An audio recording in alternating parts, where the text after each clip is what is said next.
Greetings and welcome to YAS Podcast, formerly known as YAS a Stripper Podcast. This is our podcast, all of ours.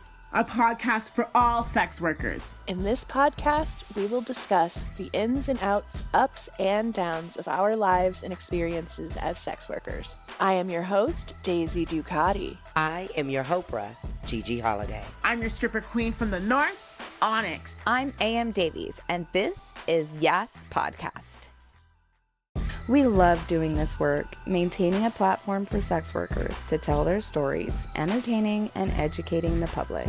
If you love our podcast, please consider donating. We are now a 501c3, so your donations would be considered tax deductible. Go to yaswork.org/donate and easily send us some support to help keep this podcast going. That's yaswork.org/donate. So we are in the recording room with two representatives from Fired Up Stilettos. I'm here today with Margot and Sabeen. Please say hello to everyone. Hi. Thank you so much for being with me. You're all the way over in New Zealand. I'm all the way over here. We made it work. I'm so glad you're in the room with us today. How are you doing? Good. Got a coffee? That's what we need. Yes. It's morning for you, and I'm getting ready for dinner and wine and probably smoke a bunch of weed right after this. So we're here to talk about Fired Up Stilettos today, which is a very inspiring movement happening in New Zealand. You're working for sex workers' rights, specifically because things that happened in the strip club. So what I'd love for you to do is give our audience a little synopsis on how you all got started. What made you decide to start Fired Up Stilettos and bring your group together? If you could just give us a brief history, that would be great. Yes. So I think for a lot of us that became part of the initial Fired Up Stilettos movement, we've been working not only in this one strip club in Wellington, but a lot of strip clubs nationwide where there's a lot of problems going on. And you just constantly feel like there's nothing you can do about it. So when we found ourselves in this situation in this Wellington strip club, where they basically said, as of tonight, we're changing our contract on you. You need to start giving us not just 40% of your earnings, but in some case up to 50 or 60%. And there's no notice. It's now happening. No option. I think there was like a lot of other things going on in that strip club long time, like fines, bullying, all that kind of stuff. So there was a very frustrated workforce. And we all just kind of collectively were talking about how unfair we felt this was. And we thought if we had strengthened numbers, we could do something about it. So By all of us. surely, all of us. So we collectively signed this letter where we said we want our cut to remain as we get 60%. And we also want to start being given a fair, like a receipt of our earnings. And documentation. There was a lot of underpaying and things going on. And they responded by firing 19 of us via a Facebook post in a Facebook group that all of our colleagues could see it. And so it was very much so a statement to the rest of everyone else. If you don't sign this contract, you're also going to get fired. And we ended up gathering in one of our living rooms. Yeah. We planned out a whole media strategy to go to the media, get the word out. It kind of started gaining traction. Then we started writing a petition to Parliament. Things just kept going, and now we're kind of like a sex workers union, and we just haven't stopped. Wow. And is this the same as Calendar Girls, the mass firing that happened? Or okay. Yeah. Oh, so that's the name of the club in Wellington, right? Okay. And so the people who weren't fired, what did they end up doing? Signing the contract.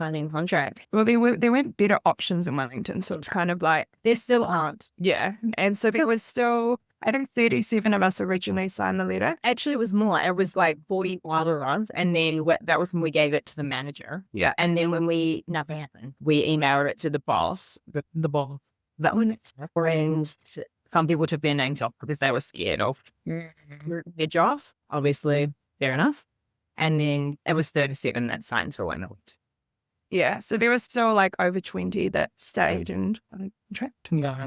Okay. And that sounds like union busting, right? That's what they did, basically. They divided you, even though, and we can't fault people for keeping their jobs because some people need their jobs and just can't take that risk. There's different levels of privilege. So would you say that was there any sort of tension between you and the other dancers, or were they also the ones that were still working in solidarity with what you're doing but just being quiet about it? Like, what was that like?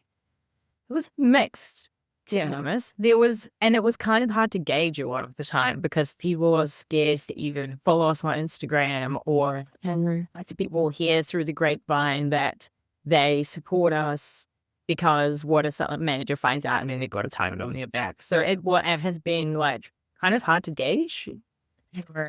It's been diverse as well. Like some people really back us, and we're like, when we had our protests outside the club, when we first got wild, we had like some strippers like coming out and like being in the alleyway with like hoods on, like woo, and then some we just wouldn't know whether they were supporting us or not. So, Yeah. you're making our lives harder, and we're like, we literally always go. I mean, I don't know, like now we have our angry protest, please. Yeah. We definitely see that a lot, even movements here in the States where people are trying to change legislation and change our rights in general. There's a sort of a rub up against each other, and that has a lot to do with it, I'm sure. And tell me if I'm wrong, that management does a lot of indoctrination and and a lot of strong messaging, grooming, things like that. Yeah. Okay. I think there's like starting to be a little bit of a cultural shift of us.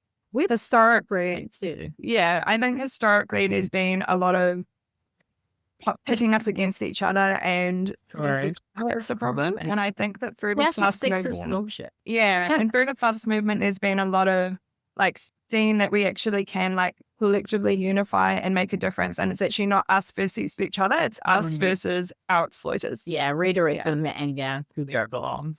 Totally. So do you think some dancers that were initially like against what you were doing have sort of kind of changed? Yeah, we've had them say that. Yeah, we've had messages from people being like, initially I was really weary about what you were doing, and as we just keep doing like our outreach and speaking to different people, or like giving our speeches at Parliament, people are like, I've come around, I'm really on board with what you're doing now.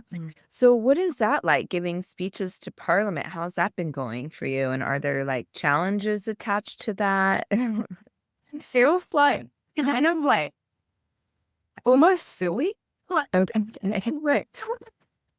I mean, it's obviously not the kind of big deal stuff. Absolutely. And was the potential to have a huge impact, but it also feels so like weird. I think we are really proud to make it like we are strippers in Parliament, and we're not going to hide that we're strippers. So we are in stripper wear. We wear our pleasers often into the room. Yeah. Last time I wore lace bodies. Which was a little bit awkward because last time the petition that was being heard before us was for like early childhood care, and so we're like, I see.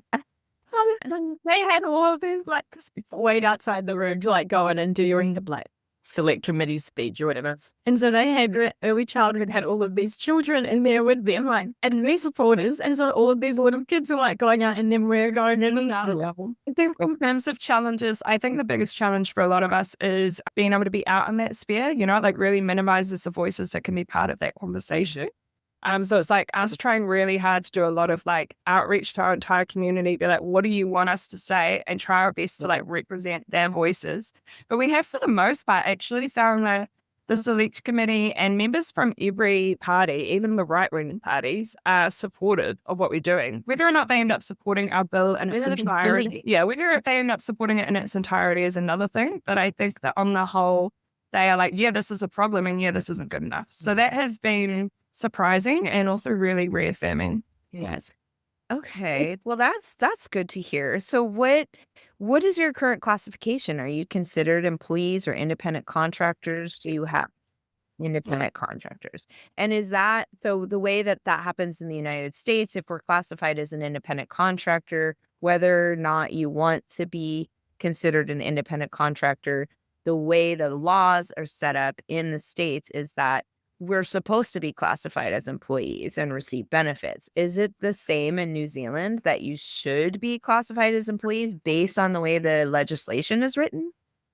Well, it's very like, so based on the way that the legislation, there is no legislation really that accurately describes the way that we work or applies to the way that we work. We've got employment legislation, which covers all employment. And then we don't really, like, contracting is kind of seen as like, you look after yourself and you go through like civil court to engage in disputes or things like that. So the assumption is that there's no power imbalance, and that's why.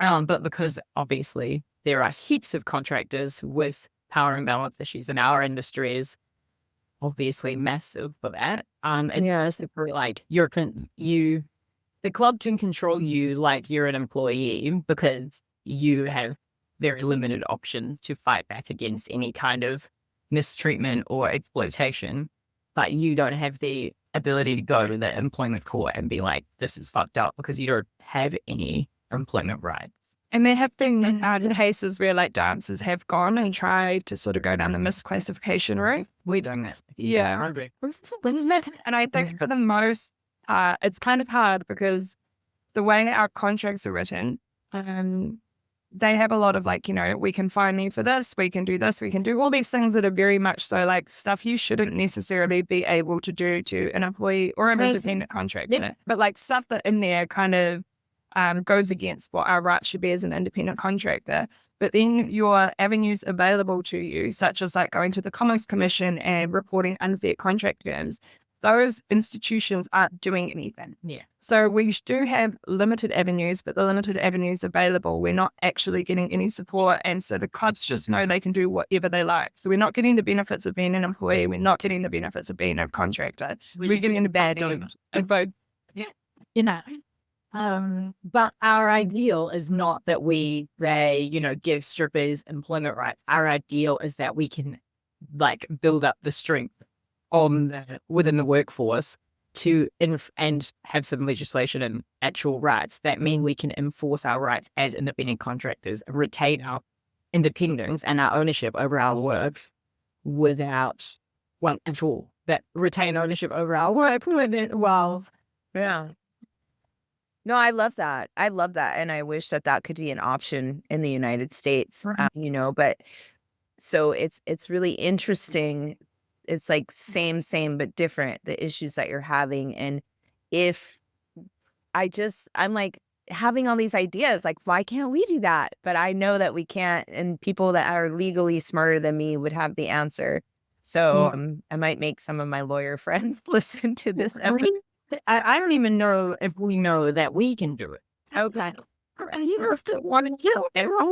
for funders.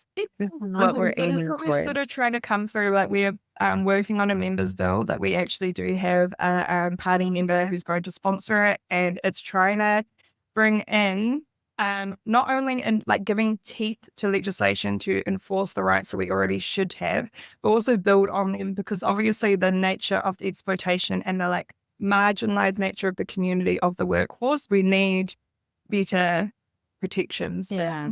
And we just have so many like very industry specific issues and concerns. We're really aiming for legislation that addresses our issues, not like incidentally covers us based on some other thing that was useful for other contractors. It takes into account the stigma, it takes into account power dynamic, it takes into account female dominated workforce and all of the bullshit that comes with that, etc., etc. Are you following other stripper movements or sex worker movements that are working on legislation around rights and things like that? Yeah, they've definitely been like, either if they popped up before us, they were a huge source of inspiration. Sure. They popped up after us. We're always following to see what's going on. Like with Belgium recently, and the law that came in there, we're always trying to keep track what's going on so that it can inform what kind of isn't working and ideas people are coming up with and how we can just draw ideas off of that. Yeah. Well, I'm asking because, that we've seen instances, like I said, where there's been a win, the group that's been fighting for the rights, they get the right, and then the clubs find a way to then exploit that new thing. Have you considered that at all, or had conversations with each other about what that could potentially look like, what loopholes they could sneak their way into, and then also like who, like, because I'm wondering, how do we learn from that? And like, so are you able to talk to people in positions of power and be like, hey, this is a pattern that we see happen in our industry globally. How do we avoid this from happening in New Zealand? Yeah, I think so. We've got another member in our group B, and she's done a lot of organizing internationally as well. And so thankful to have her as part of our group because she's obviously seen a lot of this play out in other contexts. And it's just also very like legally and politically savvy. So she's really tried to, with the party that's helping us draft the bill, try to consider all those loopholes, draw on like obviously things that have happened in other countries. And now we're trying to then do really intense outreach with our communities to be like, okay, so we're thinking about doing this. What do you think of this? Like, how do you feel? Because I think a lot of the sex work community tend to be extremely politically savvy, extremely politically well informed because we're so, the latest bitches, because we're so impacted by these things. Yeah. And so it's actually just drawing on the strength of the knowledge of our community to be like, what do you think? What else can we patch up here? And also, I don't know, I'm assuming you probably will, the Prostitution Reform Act in New Zealand that came in 25 years ago, and that was all about like decriminalizing sex work. Yeah.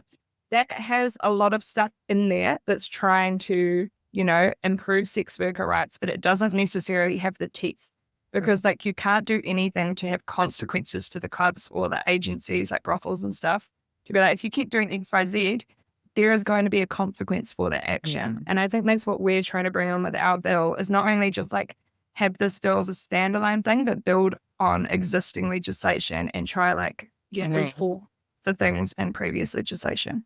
Very cool. I had a thought on this as well, and that in terms of the like what after the legislation, how do you, because I've thought about this a lot in the union building sense of like, yes, we need to get legislation that means that we have something to lean on, but we also need to like build solidarity and union collaboration structures within our workforce so that we can uphold and like enforce that as a workforce when we have them. Because right now we think we're unionizing and then we're like, okay, dang, but we don't have a lot of options. But then even if we didn't have options, we would still need everyone to like unite in defense of our rights. So it's kind of building up both of those things at the same time. Plus capacity that when we get the stuff across the line, we can be the union acting in that capacity. We try and be at the end of the day, not just the strippers union, the sex workers union. But when you've got a problem and you need to like go down one of the avenues available to you, we can support you. We can provide advice. We've got like lawyer long pro bono for us or whatever that looks like, so that we can actually like give people the ability to actually fuck shit up. Yep. Yeah. I love Bee's Knees knee pads. I've used other brands in the past, so I definitely can compare. Bee's Knees they last longer and they come with replaceable slip-ins. So you can make these knee pads last for like at least a couple of years. I've had mine for several years. I can't even count how many years I've had them now. The best part is that they're being made in the United States and they have since their inception, which means there's no tariffs. There's no inflated cost. These knees have been saving my 45-year-old knees. I feel like I'm crawling around on clouds basically when I use them. So I think they're the greatest knee pads on the market currently. To purchase a pair of Bee's Knees knee pads, you can visit yasstore.shop and search Bee's Knees, or you can click the link in our description down below.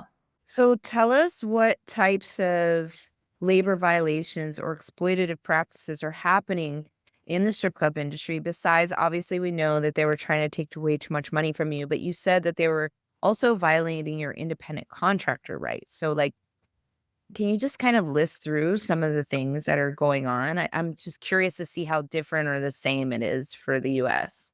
Yeah, it varies club to club. Where should we start? Is that a calendar go? That was not. Okay. I feel like one of our really from calendar go. I was thinking about Mermaids is great. Mermaids, yeah. Mermaids is crazy at the moment in Wellington. And they have like they will send girls home and then fine them for leaving early. Oh. And there's just like no recall. And that's like a $200 fine or something. And then there's like, they'll fine them for calling in sick and say that they have to get a medical certificate. Actually, they have to provide a medical certificate for being sick to come, like too sick to come to a shift that they don't have to work anyway because they're an independent contractor. And then if they provide the medical certificate at their own expense, and then if they provide that, they might get their fine refunded. It's a $360 fine. Yeah. Which is more than a lot of them should be making in a night because 100%. That's a ridiculous amount of money. it's crazy. It's so crazy. And at our club, there's like, we have a fee for getting paid. So we can either pay $5 and have it bank transferred, or we can pay $20 and have it done in cash. And I'm like, what is my 40% cut going to?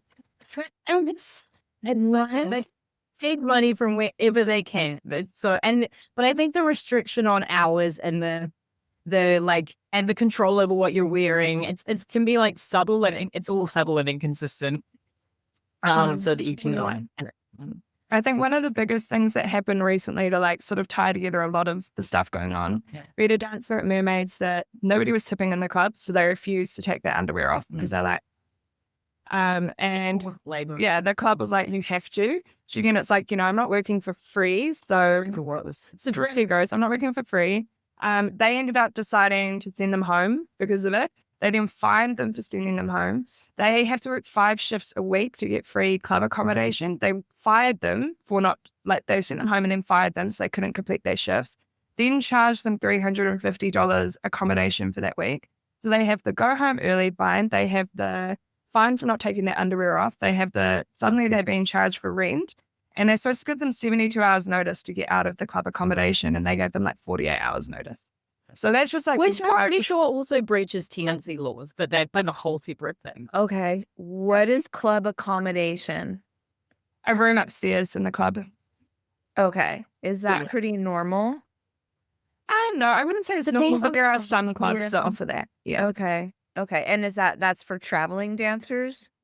Generally, it would be, but some people end up living there for a while. I see. It just depends on people's personal situation. Totally. I heard you say that a couple times. I just wanted to confirm what that was. No, this sounds worse.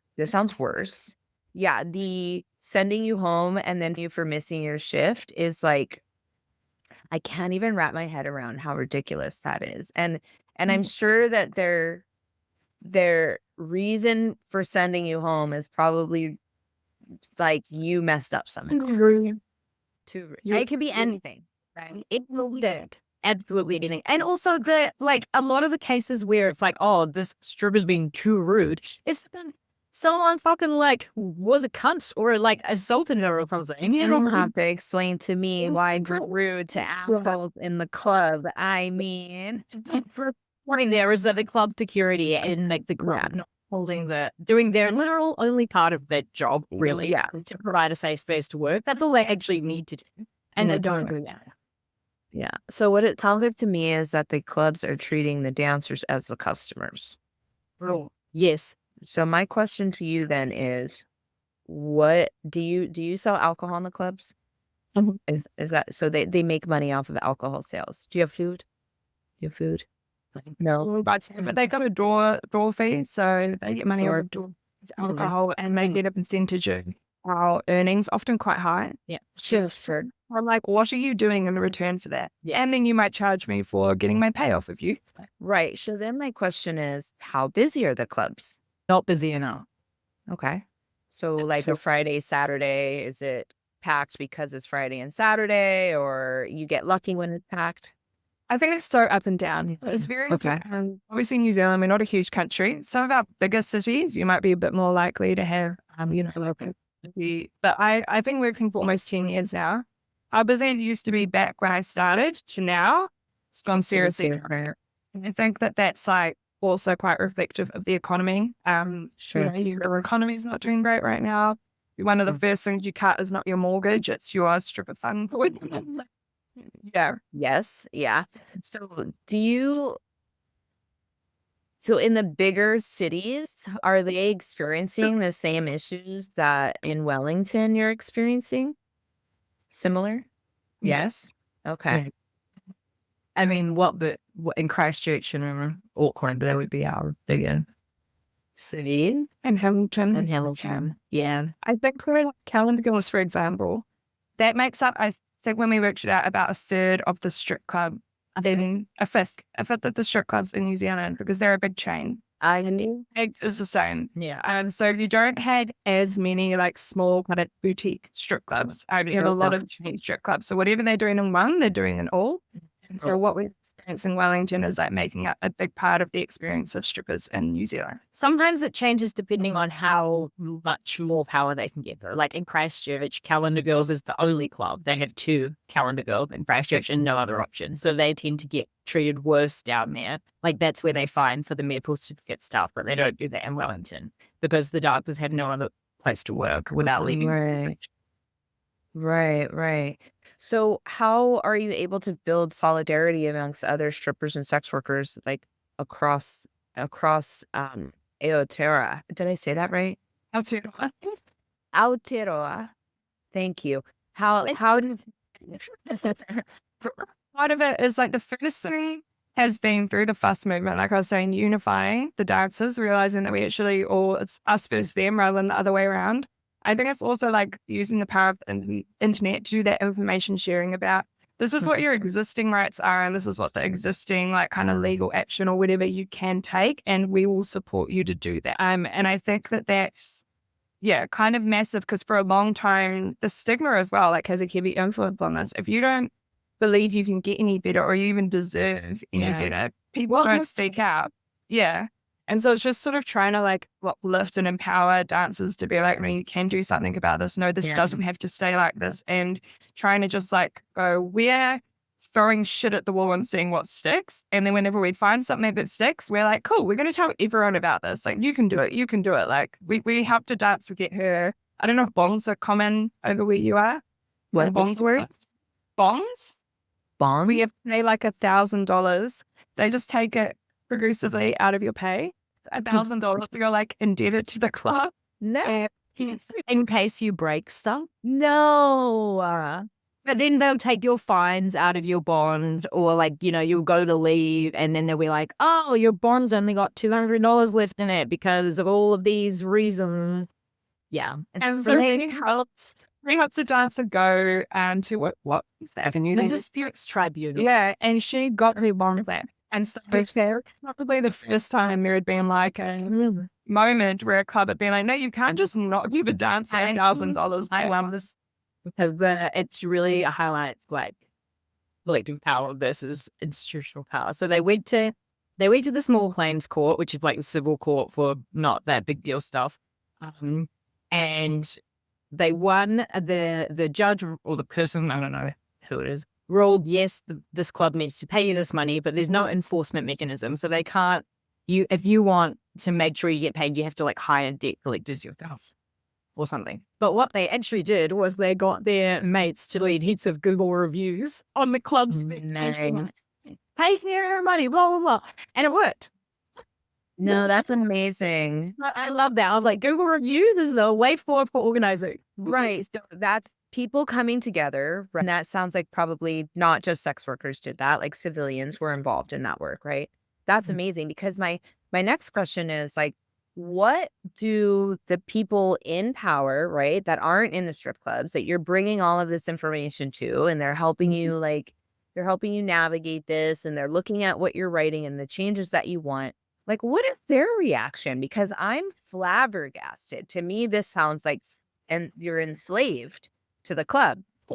That's how it sounds to me. So what are these people in power, these people, when you go to Parliament, what is their reaction? What do they say? They actually, the search committee eventually wrote a report, like it's basically like a recommendations report. And they were like, in much more formal language, this is fucked up. Set up never change. There has been recognition for sure. And also, like, It's hard to get more than recognition, though, I will say. Yeah, but I have noticed, though, Bean, who I mentioned before, she's been doing a really awesome job of actually relationship building with like members of every single political party we have in the country. And all of them have been agreeable that there's an issue. And I think that that's just like obviously a massive first step, because getting people from even the most like right-wing crazy parties being like, yes, sex workers, your rights being violated is like, They're saying that? They're saying that. yeah.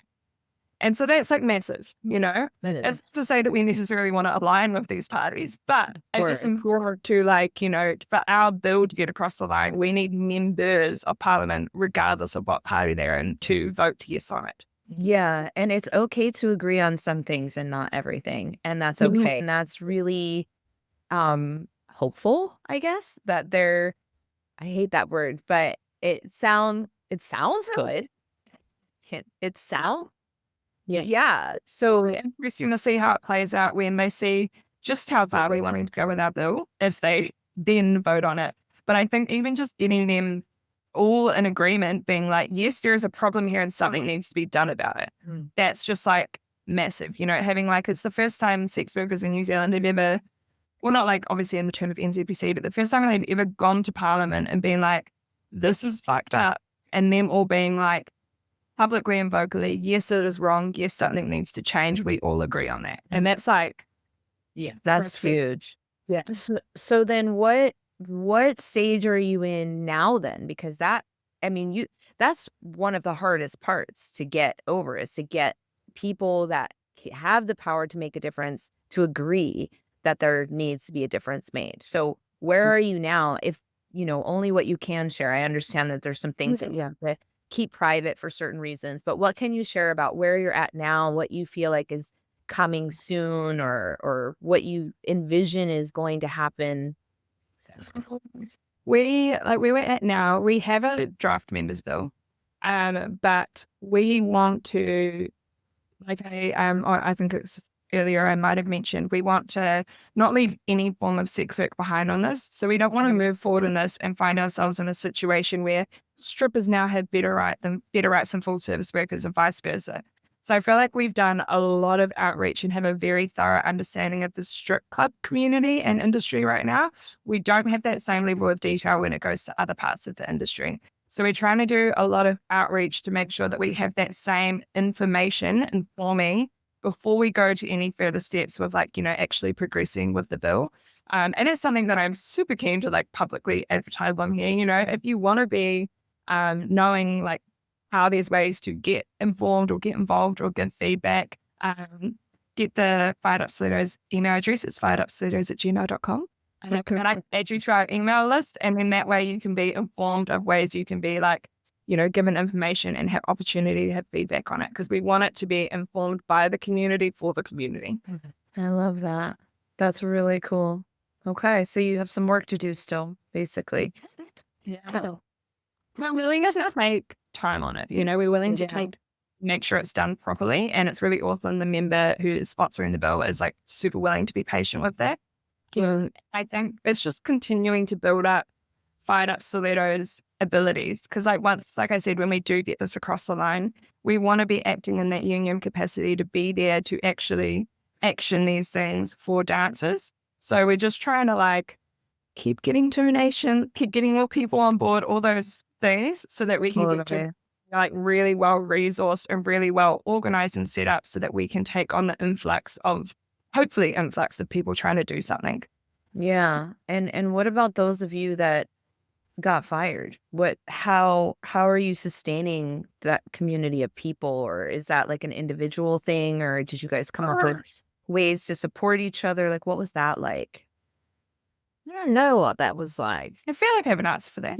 Yes. I think first of all, like, it was very individual. Some of us eventually had to go back to the clubs. Some of us moved to other clubs. Some of us moved to other forms of work. Some of us moved to full service. Out of the country. Yeah. So there's a variety. I think we've definitely, part of like what we've been trying to do with FUS lately is really improve our income streams so that we can start paying our organizing members for their time. Because, you know, like, I think as sex workers, a big thing you believe in is no free labor. So we're trying to like get to the point where we can actually make the movement sustainable by paying people for doing it.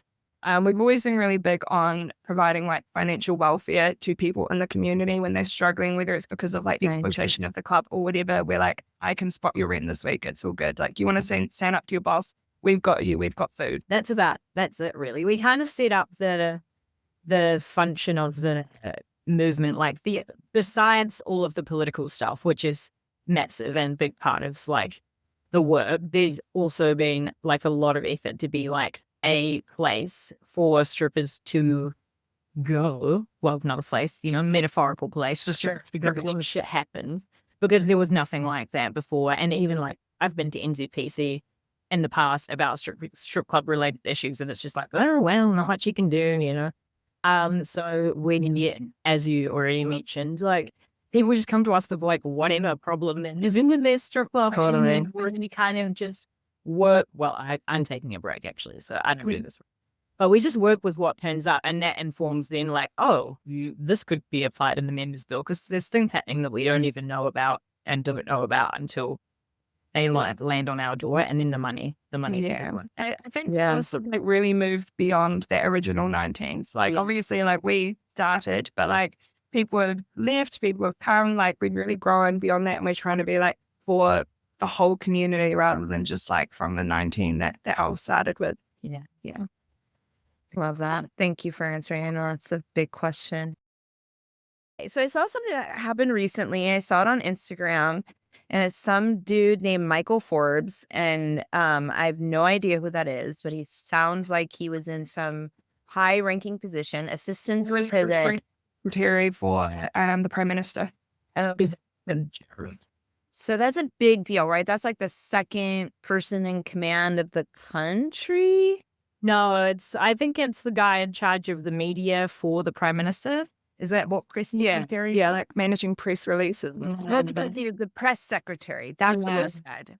Yeah. Got it. It's a big deal. Yes, I'm sure a very highly paid job. So tell us what's going on. I'll just tell you as much as I know. He got caught by sex workers with content on his phone. He was filming sex workers and civilian women without their consent. Did I get that right? So I can't get into the details about why, but I'm actually like quite personally close to this entire thing that went down. Okay. So he basically is in a booking. The worker discovers while he's in the shower that he is audio recording. Takes it to the brothel owner, that which he goes to the police. And the police, through going through his phone, discover that he has several audio recordings of lots of sex workers. He has photos and videos of women in public places where he's like zooming in on their butts in the supermarket. He's zooming in on their butts in the gym.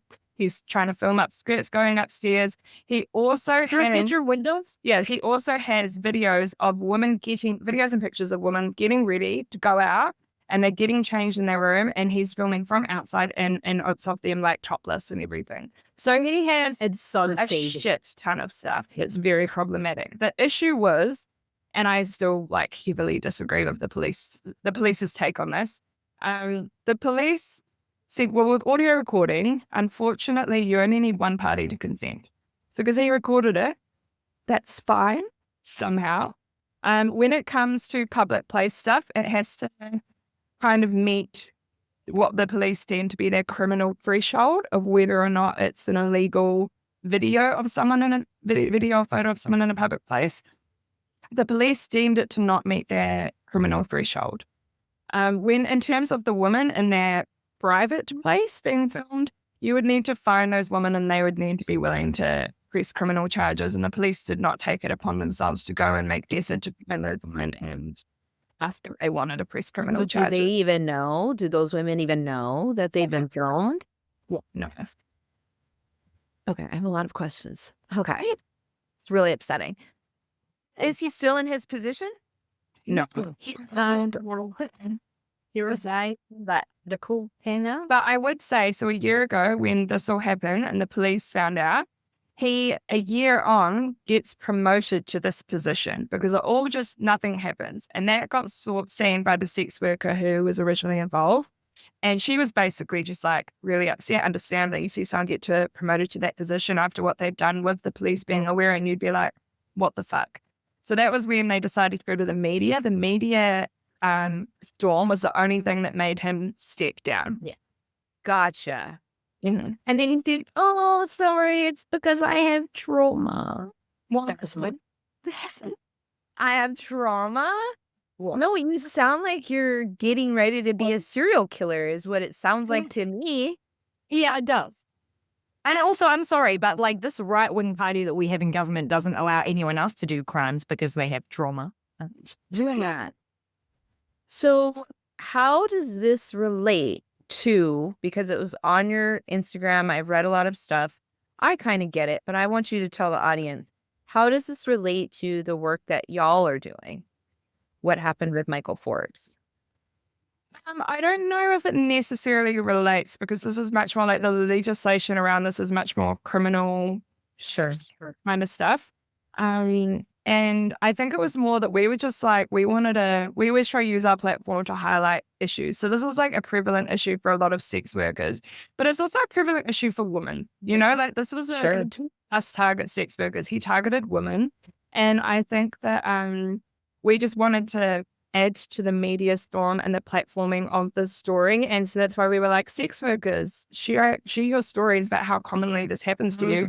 And we got huge influx. That's right. Yeah.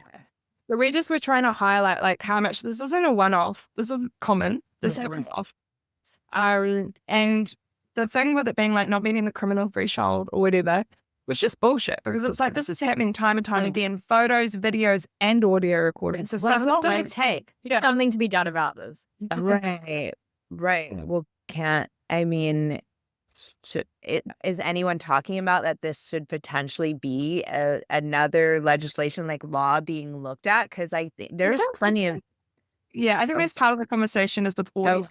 That needs to obviously be rectified, but also what we consider our criminal threshold for charging on this is like clearly not like good enough. Yeah. And the Prime Minister, the only comment that I thought was like a worthwhile comment that he made, he was like, the information sharing between agencies clearly isn't good enough because for him to get his position, he needed to have a background check. The background check somehow didn't pick up what the police already had on him. So that's obviously quite problematic. If you've got police aware of like some very serious stuff this man is doing, and then when a background check is being done, there's no information sharing between those two agencies to be like, yeah, he probably shouldn't get this job. Right. Well, I don't know.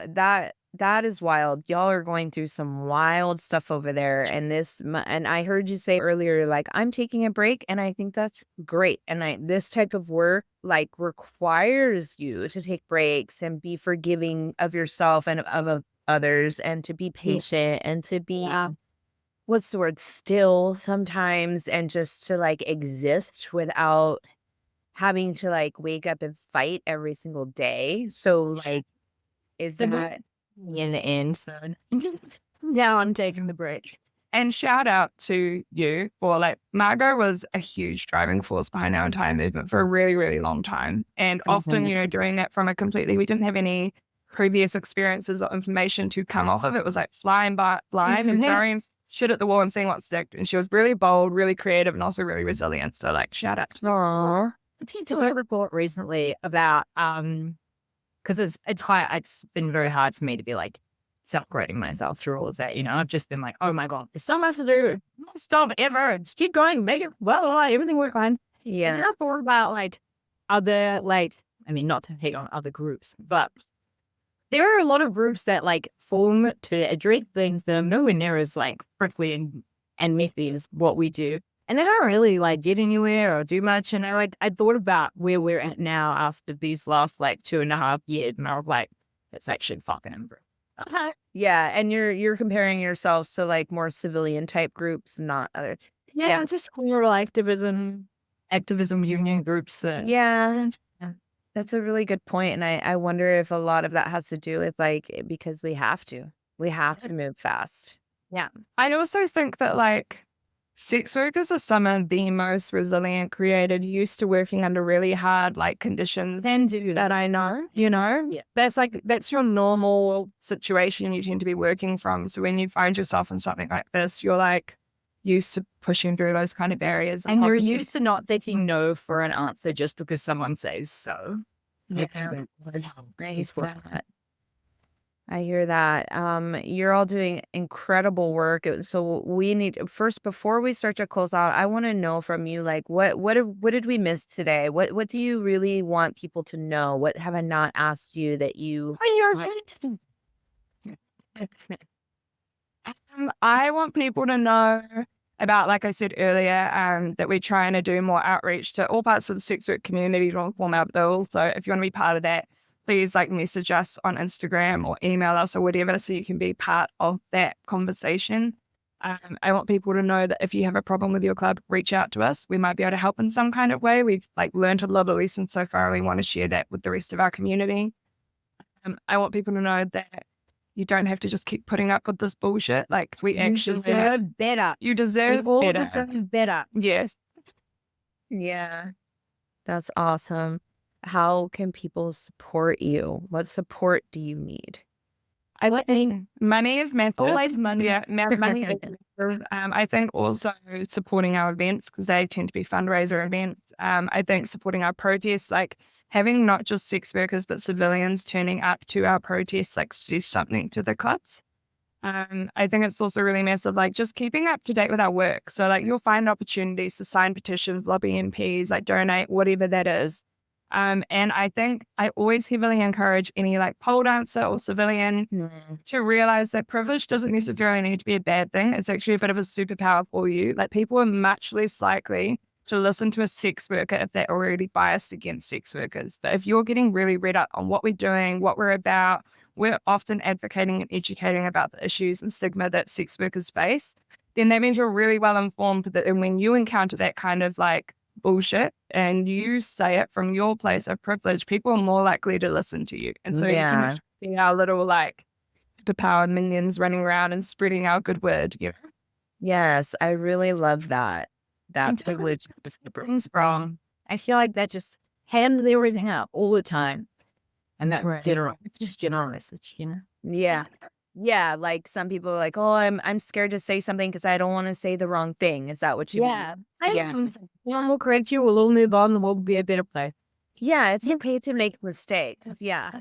I love it. It's definitely been really interesting realizing how many people, when you actually get into the crux of why they're thinking really problematic things, how they need to feel safe in explaining why they're thinking what they're thinking, so then you can help them undo that thinking. But I think if everyone's too scared to talk to each other and it's all a little then we're not getting as far.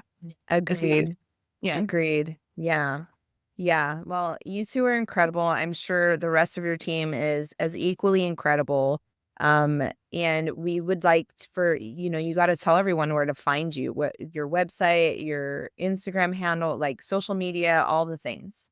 Yes. So Fired Up Stilettos is our Instagram. Yes. firedupstilettos@gmail.com is our email address. www.firedupstilettos.com is our website. Did you Yes. already say that? Stilettos is spelled with 1 L and 2 T's. Thank you. I always mess that up. It's wild. Well, this has been awesome. Thank you so much for joining us and sharing what you all have been up to. I think it's really important for more people to know about these movements globally and to understand that our issues are overlapping and they are global. And I just love hearing stories about people who are trying to make a difference and making our world a better place, specifically for sex workers. So thank you so much for all your tireless work and for being here with us today and sharing your information. It's so important. I really appreciate your time. Really appreciate it. I was a massive fan of the podcast. So when you asked, I was like, Oh, that's so lovely to hear. Thank you so much. Thank you. And thank you to all of our listeners for tuning in. Don't forget to rate, review, and subscribe. That greatly helps our podcast and aiming towards our goals. So we appreciate you for listening and for taking action on our podcast. And until next time, bye. YAS Podcast is produced by YAS Work, which is a nonprofit dedicated to educating and entertaining audiences about sex work through media. Learn more about how you can get involved in the podcast and our organization by visiting yaswork.org. That's YASWORK.org.